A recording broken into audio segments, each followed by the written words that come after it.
Ask George is brought to you by International Cricket Tours. ICT are cricket travel specialists with decades of experience taking supporters all over the world. Get in touch with their expert team today to plan winter trips to the Caribbean, Pakistan, New Zealand, as well as the Women's Ashes. Love cricket, love travel, choose International Cricket Tours. And so on day 2 of the second test at Trent Bridge, it's time to Ask George. Right, first up, Bob Bamber is Bazball. Was that the most normal day of Test cricket involving England for the past 5 years?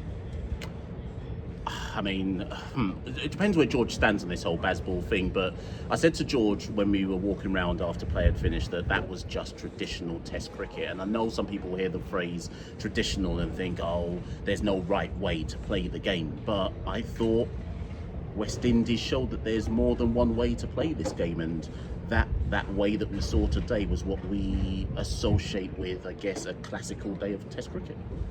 Yeah, I think that's fair. I don't know, about 5 years. It's not that long since Rory Burns and Don Sibley were opening for England. And the other thing is, I don't know that I've ever seen anyone bowl quicker in Test cricket than Mark Wood did today. Certainly in this country. I don't know that even Machel Johnson in 2013, I don't know. So that was kind of different and thrilling and brilliant. But your general point is absolutely right. I thought that there were several things we learned today, but one of them was England should have been batting long into the second day. Not just about the extra runs they should have scored, but they should have put extra miles in West Indies' legs. They should have just disappointed. West Indies looked really, really disappointed in the second session yesterday, and I think a better side would have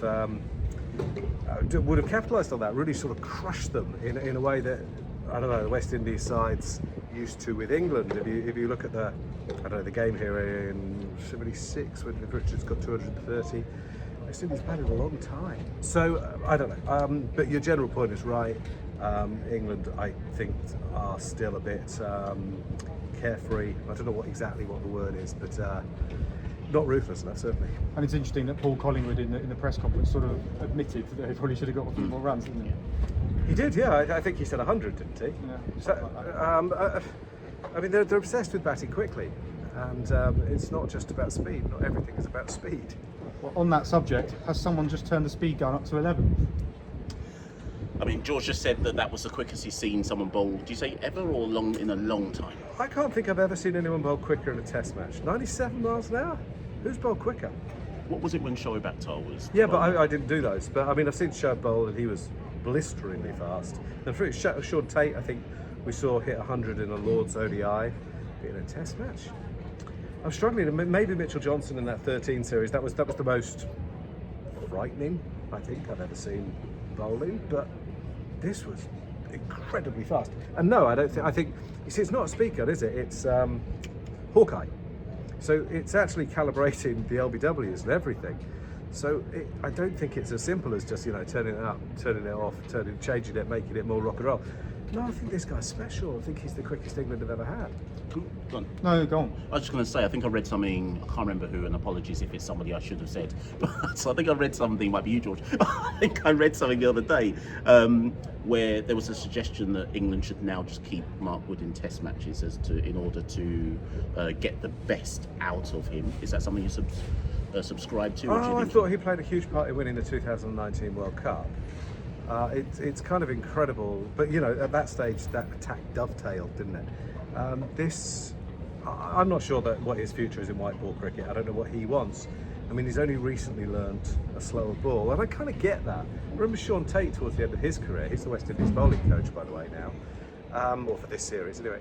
I remember him saying that when you've got that ability to bowl as quick as he could, and he was mighty fast, it almost seems a bit of a waste to then sort of run your fingers over the ball and take that pace off and be the same pace as everybody else, particularly in his case where he felt he only had a certain number of deliveries left. But I don't know, but I do think if they're going to win in Australia, if England are going to win in Australia, Wood is going to have to be pretty well handled for the next 18 months. And sort of related to that whole dilemma really, Sushant asks, shouldn't we just wrap Woody up in cotton wool and play him in away test only? What's the point of having something if you don't use it? It's cake and eat it territory, isn't it? I know, surely he's going to want to play home tests. I mean, and home tests matter, They all matter. And actually, this pitch isn't a terrible test case for how England are going to have to bowl on flat wickets. Yeah. So, and I thought, he's finished the day without a wicket. He's bowled absolutely beautifully. Just shows you've got to be so careful with stats. That'll be a new thing for the ECB, away contracts only. Well, who knows what's going to happen in the future? But just from his basis, would he tolerate that? Of course he wouldn't. He'd go and play at every franchise tournament in the world. So I don't think that's a viable option. And as I say, winning home test matters, and England have got a battle on their hands in this game. Nishan Sapkota asked, what happens to England's bowling on flat wickets, and how would you describe home specialist Chris Wokes' performances? I'll let you take that one. Well, I'm a bit worried about Chris Wokes. Obviously, there are mitigating factors in all these things. He's had a family bereavement. He's spoken about it. He's not done the normal training that you would have expected for Chris Wokes. But yeah, he's down on pace, and that matters. Yeah. The other thing is he's not generating a lot of movement, but I think there are lots of reasons for that. I don't think many people are getting a lot with the new ball. I thought he improved a lot. His final spell, was its third, fourth of the day, was really quite good. No lack of effort. I'm a massive Chris Wokes fan, but yeah, maybe the end is real close. But he's just given us a wee bit of encouragement there at the end of the day. He's 35 though. Not very many bowlers recover pace at 35. I was going to ask Mash, do you think England struggle more on these sort of flat pitches than other countries? What do you think? It depends what you think a flat pitch needs. So Wood has the X factor pace, and he didn't get a wicket. Although I would say that he probably got a couple of assists due to his spell. And a drop. Yeah, true. What I felt at some points during the day, and I'll see what you both say here, is England's attack felt a bit, other than Wood, just felt a bit samey. Is the only word I can think to use here, where it was easy for, remember this is West Indies team that was on the ropes, and it just felt like it was easy for them to bed in, so to speak, and play themselves back in. Once they'd seen off that real Yeah. hot spell from Wood in particular, it did. But a lot of Test cricket has always been like that, We've been a bit, maybe our memories have been changed a little bit by the way it's been in the last couple of years. Patience and professionalism and determination have always been big attributes in Test cricket, and they're not sexy, maybe, but they are part of the job. And what you saw today was, I thought Hodge, he had quite a tough first 40 or so, but after that he looked real comfortable. He played some gorgeous shots. He did the work. He got himself in. And Test cricket isn't just about thrashing fours and sixes and having a lovely highlights package. It's not just about the shots you play, it's about the shots you don't play. Dare I ask a question? You must. You must. I'm sure someone else has asked it, but maybe I'm jumping in too quick. Would Jimmy have got wickets on this? Well, this is the debate we were having, wasn't it? Well, it's what I've written today, because they were singing in the stands, and why wouldn't they? There's only one Jimmy Anderson. And I looked it up, by the way, there are dozens. There's an electrician, there's an estate agent in London, there's an actor who was in To Kill a Mockingbird. So of course they're right. He's a great of the English game and deserves all the accolades, but I think he'd have really struggled on this. I do. At this stage of his career, he and Broad, I don't think would have found any magic, but I may be wrong and we'll never know. I don't think the decision to move on from them is under. He's 41, for God's sake. What do you want from him? It's like asking Joe Biden to carry on. It's just let him go. I think. Brilliant, yeah. It was that dilemma, though, wasn't it? When that stat came out from Cricketers that it was the least swing at the start of a Test match in England since Dot. Is that 10 years, yeah. Is that because Anderson Broad aren't bowling, or are they lucky not to be bowling? Because you've got one guy who isn't trying to swing the ball, which is pretty unusual. Gus Atkinson's bowling scrambled seam. Have you seen that? No, you said it in the press conference, and I thought, when you said it, I was like, oh, because I hadn't actually thought of that until you said it, but I don't think I've seen it before. I just wonder. Certainly not in Test cricket. I just wonder. Yeah, I've seen a couple of county guys do it, but I just wonder if Jimmy Anderson was opening the bowling with Gus Atkinson, and he got the ball back for the start of his second over, and it was scuffed. Just wonder what you think. But I've just asked Paul Collingwood, and he said, no, it's a great strength of Gus Atkinson's game, which I kind of see. It can be a strength of Atkinson's game, and to the detriment of other bowlers at the same time. And I don't think we're at the stage yet where anyone's actually saying that. Chris Wokes is definitely too nice to say it. Well, he's a very professional guy. I think he would, if they were trying to reverse it, yes, they were trying to look after one side of the ball, surely bowling with a scrambled seam. He's not bowling with a cross. He's not bowling with he's not bowling wobble seam, is what I mean. He's bowling the scramble seam. Could go anywhere really. If you're trying to get reverse, surely that would be an issue, wouldn't it? I mean, he's just come off 12 wickets, so I guess. I mean, He's a good bowler, and he's got pace, and he's got skill, and he's got control. So there's a massive amount to like, but there's more to it. I don't know. I'm not meaning to be particularly critical. It's just an interesting area, I think. But did they miss Anderson today? I think that would be a bit simplistic. It's pretty flat there, yeah. The Duke's balls at the moment aren't doing a lot when new. So I wondered, you know, that tour they missed to the Caribbean, where Anderson and Broad missed to the Caribbean. Yes. I honestly think if they'd gone on it, and I think Broad did admit this once, their careers would have ended then. Because those wickets were brutal. Yeah. But who knows? We'll never know. And they are champion bowlers who have done it on flat surfaces, so we'll never know. Well, obviously, it's been a great day for West Indies cricket, and Dave Sharman asks, strong Dominica, strong West Indies? We were having a debate in the stands about, I think there's been, and if I get this wrong, I'm about to be crucified.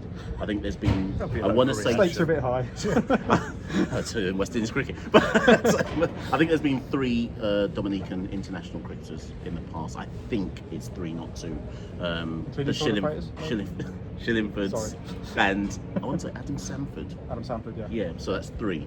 Now, what they haven't had is 2 guys in Alec Athanaze and Kavem Hodge who look like, it's early doors, early to say it, but you look at like a batting lineup 1 to 6 and think, who are your engine room batters?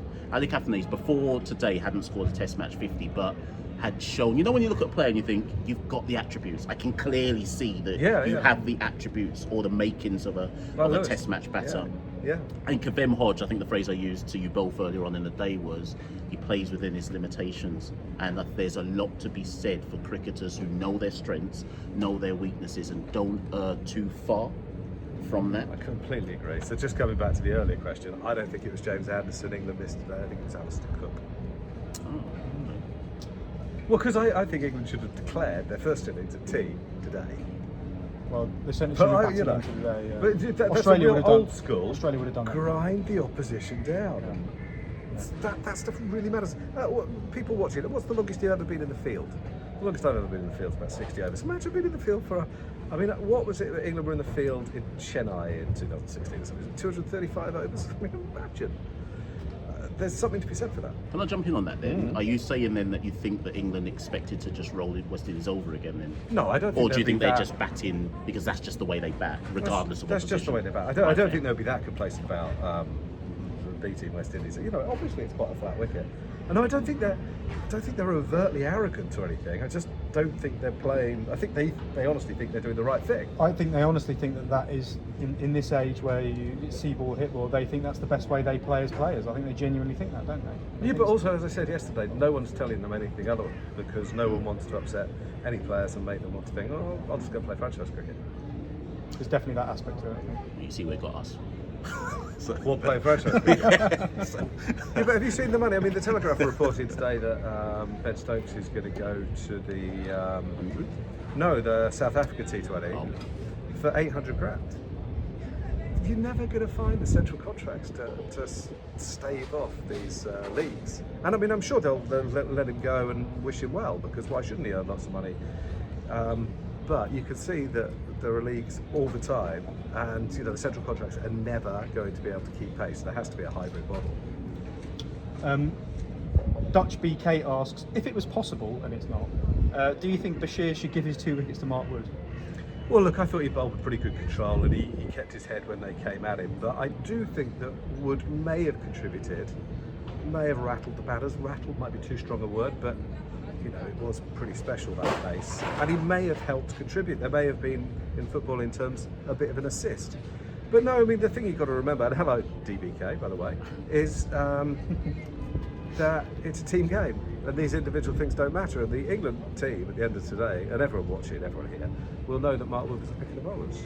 Doesn't have any wickets, doesn't matter, team game. Don't know if we should end on over rates, but we're going to anyway. Den asks, not dirty. Maybe we should say we don't have time for it. Would that be? Well, also dirty Den. Maybe, don't know. Anyway, it's 6 p.m. and the 77th over of the day is being bowled. 23 overs bowled by a spinner. The disregard for the paying public is astounding. Well, not just the paying public, to be fair. England are bottom of the World Test Championship, partially because of Points deduction on over it. exactly that. So if they bowled a wee bit quicker, if they would be sixth or something, I think. So it's not, yeah, but you're right. I know it can seem like a somewhat, I'm not criticising you, the question maker, but it can seem like a somewhat sour point after a wonderful day. No, but it can. But you are right. You're having stuff stolen from you, really. And I've said what I think a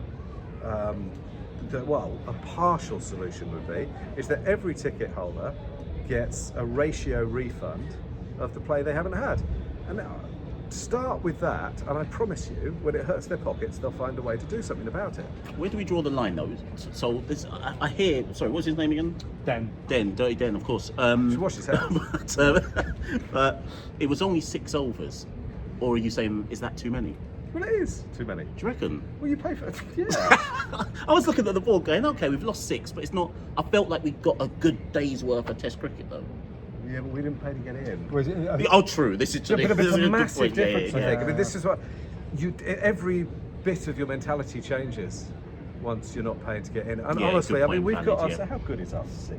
We're right Yeah. behind the arm. We're almost a bit off. One of the best in the country. I'd say. And you know, people bring you food and drinks, and there's aircon, and you know, you can go outside, you can go inside, you can do what the hell you want, really. It's lovely, and it does make us complacent. So I think it's really important, the point that you're making. These tickets are ludicrously expensive. I mean, not, you know, they're expensive anyway. I'm not saying it's ludicrous, you know, but yeah, I don't think it's good enough. It's just, you know, I'll go back to the comparison. If you go and buy a pint and the barman has 7% of it, you'd want your money back, or some of your money back. Dirty Den, you probably wouldn't drink it at all. Maybe you would. apologies to those who don't understand this EastEnders reference. Is it? Well, who knows if that's what it is? Well, That's what I'm referencing. It could have been how he is in a fight. Who knows will what we Dirty Den's like? will we ever find out? But I mean- thank you for the question, Den. I want to focus more on Den and his habits. What is dirty about you, Den? No, it's not. It's not that. It's a reference to the Dirty Den character. I don't think his name was Is- Dirty. His name was Oh, Dirty. not Dirty. No, Oh, Dirty I was thought- added in. Why? Oh, I see, by you. Den, I apologise. Den, you're a clean man. Den, You're a prince of men. I applaud your hygiene and I apologise unreservedly. as I was the one that began this, I probably need to apologise more profusely, don't I? But Jeez, if this were like 1987, that would have been such a topical reference. I'm surprised you're even old enough I'm to showing my remember it. age here. Well, sadly so. And on that note, thank you. Bombshell.